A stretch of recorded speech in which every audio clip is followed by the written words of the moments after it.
Hey y'all, it's the second installment of Queen Keys Rants.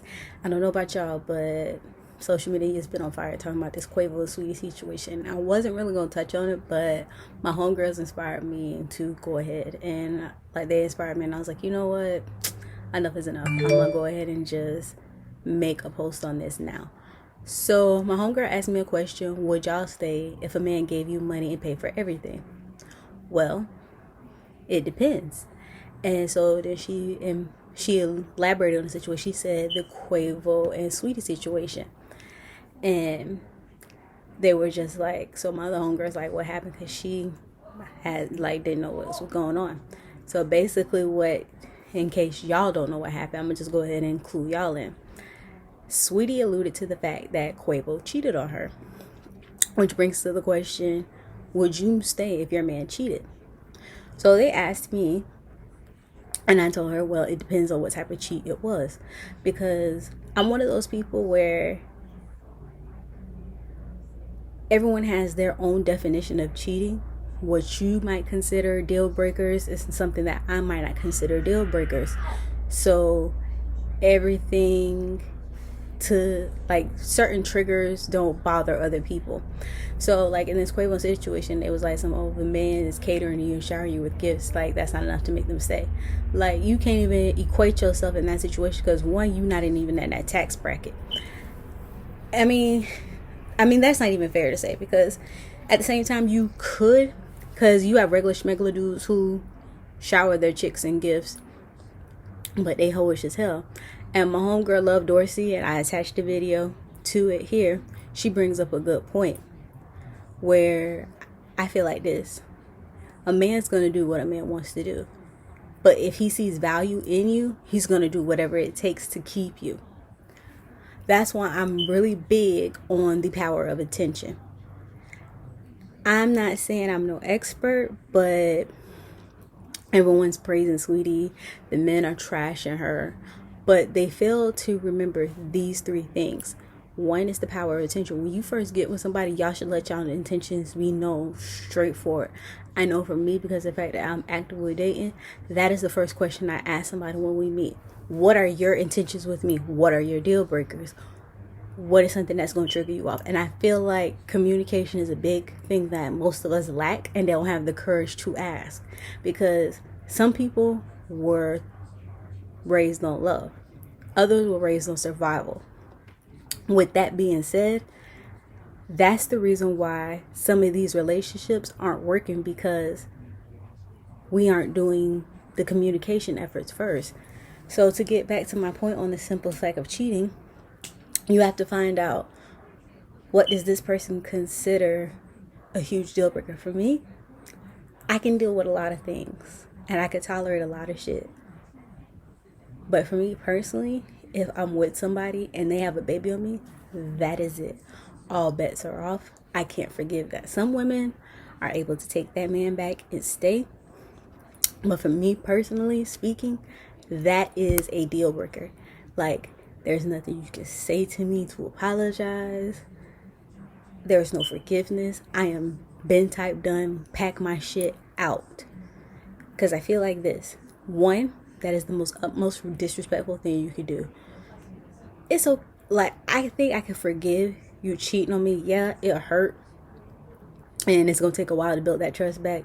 But I can stomach that. But the thing is, what most people don't realize, and a lot of people wonder, like, damn, why are you so stern on you can't forget the baby? That's an intimate bond that you're gonna have forever. I'm gonna have to look your mistake in the face every day.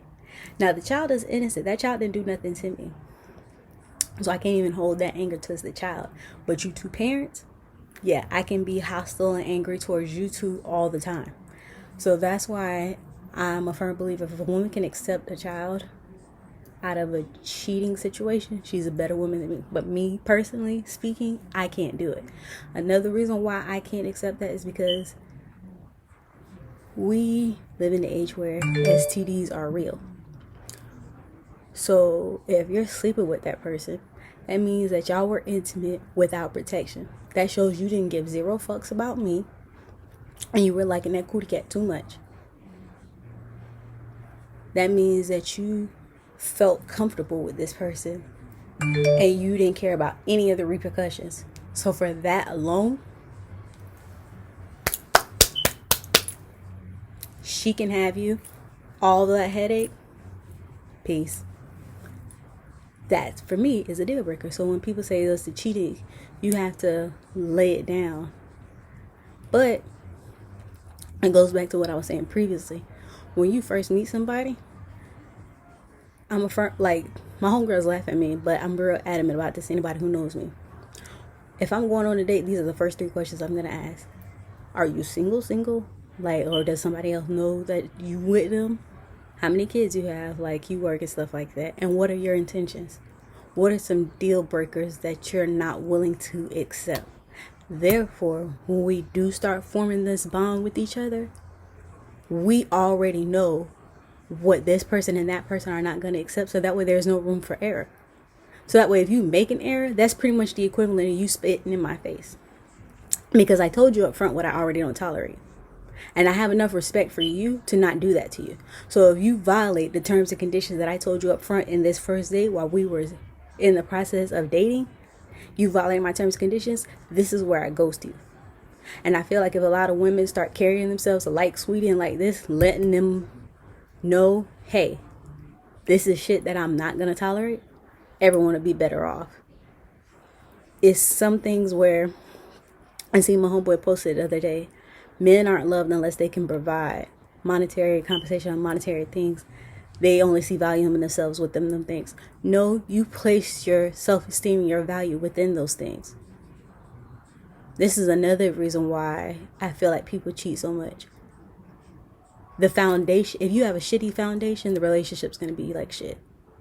That's just me. And like I said, I don't proclaim to be a know-it-all, but I'm a product of love, which is what I was saying earlier. You have to know if a person was raised on love or survival. My parents was married together for 40 years. My grandparents have been together for 63 years. You see the difference?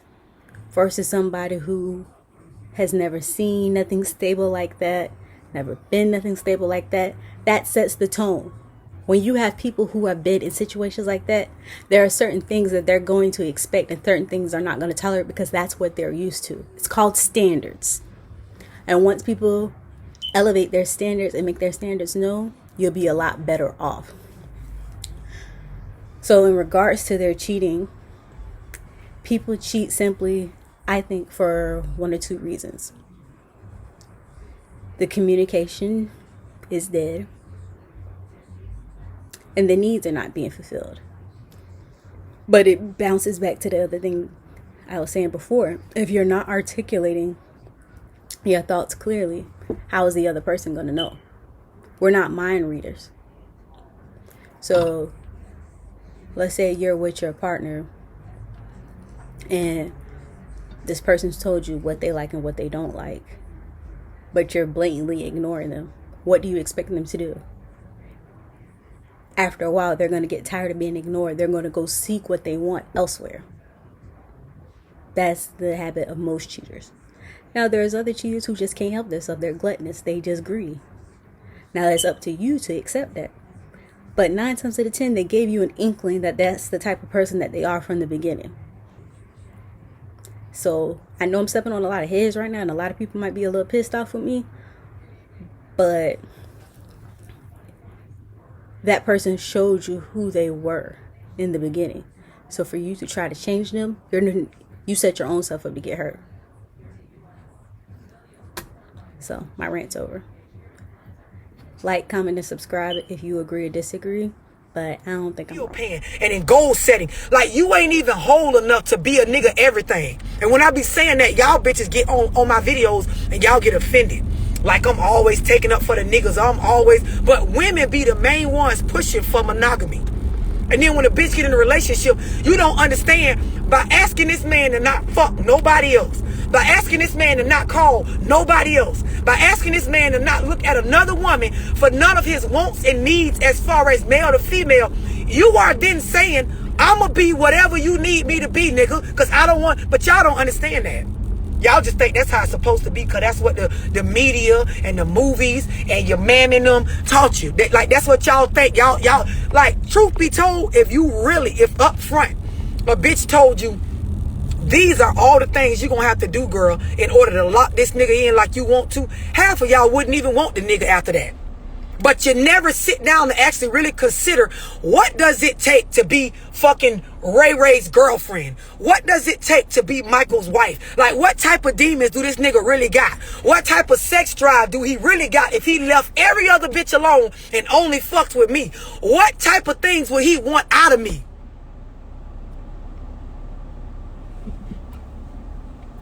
Y'all be one a nigga that's rich and a freak and got a great personality, but is low key, don't talk to nobody, but is a people person, but is like, y'all want all this shit. And girl, if you actually had to entertain that nigga non-stop by yourself, bitch, you be a circus monkey. The way you would have to suck dick on Tuesday, swing from the ceiling fan on Thursday, be a fucking stripper on Friday because the nigga like pole dancing on the weekends. Like, the way you'd have to cook on Sunday, turn around on Monday, and like y'all don't even know the half.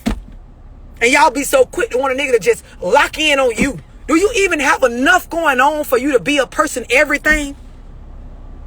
Y'all be on some of these one-on-ones. Y'all don't even really be knowing these niggas to want to be locked in 100%. Then when y'all get in a relationship,